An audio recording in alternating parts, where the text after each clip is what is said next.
اگر دین کا غلبہ چاہتے ہو تو جہاد کرو،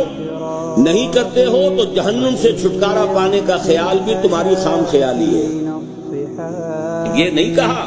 کہ اہل ایمان کیا تمہیں وہ کاروبار نہ بتائیں جو جنت کے اعلیٰ ترین درجوں تک پہنچا دے، تنجیکم من عذاب الیم، دردناک عذاب سے چھٹکارا پانا چاہتے ہو تو لازم۔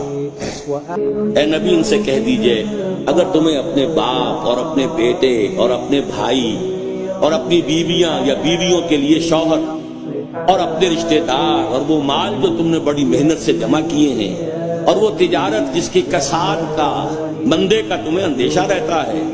اور وہ بلڈنگیں جو تمہیں بڑی پسند ہیں، بڑے چاؤ سے بنائی ہیں،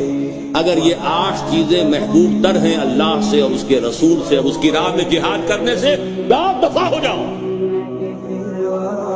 فتربصوا، جاؤ انتظار کرو، بیٹھو،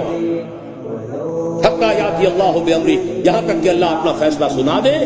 واللہ لا یہدی القوم الفاسقین، اللہ ایسے ناہنجاروں کو ہدایت نہیں دیتا۔